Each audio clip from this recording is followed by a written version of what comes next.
Welcome to this edition of The Rhody Reporter, brought to you today from our hermetically sealed bunker, safe from COVID-19.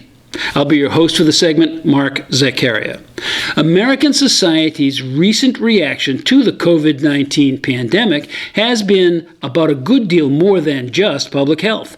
We've wrangled over political, economic, and spiritual power centers rather than concentrating solely on subduing the virus.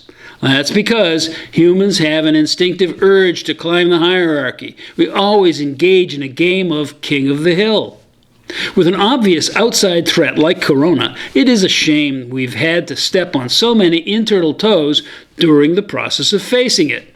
Recently, the president asserted that he had absolute authority over the details of restarting the U.S. economy. Governors in both New York and California bristled at that claim, citing the 10th Amendment to the U.S. Constitution.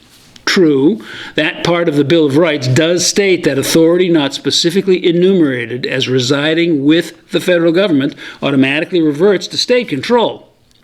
New York's governor was absolutely triumphant in pointing out that public health crises were not mentioned in the Constitution. That, of course, led your humble and usually unassuming Rhody reporter to grumble that the 9th Amendment says the very same thing about reserving unenumerated powers from the states in favor of the people. Once again, the U.S. Constitution does not list quarantine of the uninfected as a specific power of the states. Let's avoid debating the medical arts in this forum. Instead, let's all collectively bemoan the near total lack of civics education in these United States. You can argue with the ump in a baseball game because there's a rule book for the game and everybody follows it. The U.S. Constitution is a rule book for the Republic. So why is it such a mystery what it says? That's simple, because everything's a mystery until you learn about it. But wait! Don't take it from me. I'm only a student of American civics and a policy wonk on the importance of the Constitution. Let someone with real credentials talk. How about a movie star from Hollywood who's won an Academy Award? They should know. I have withdrawn from partisan politics.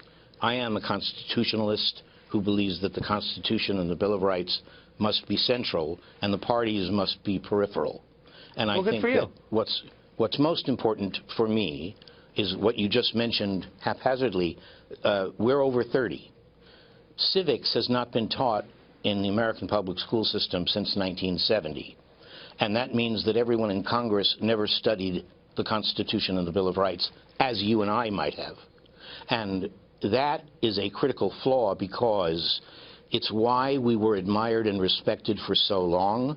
It gives us our national identity. It tells the world who we are and why we are who we are. And without a frame that gives us the values that stand behind the Bill of Rights, we're just floating in air. And our sectors of society are not connected. Well, and that's why exactly right.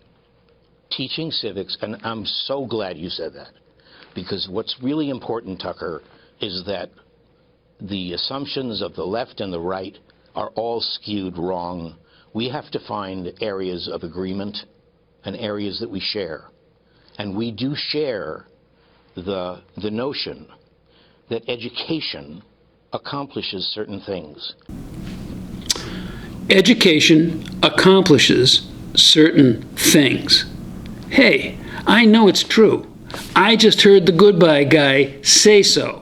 As a kid, you don't know your home address until your parents teach it to you. Then, if you happen to get lost, you can ask someone to help you get back. Shouldn't we teach the next generation of government leaders how the process works before they actually have to operate the apparatus? There are groups right here in Rhode Island that are working today to bring formal training on civics and how government works back to our young people. There is a remarkable amount of opposition to that effort, folks. From this reporter's perspective, the only reason you would oppose that initiative is that you'd prefer to keep the next generation ignorant of the use of the tools of liberty which have been created for them and handed down over the centuries. And that, ladies and gentlemen, is just too frightening to contemplate.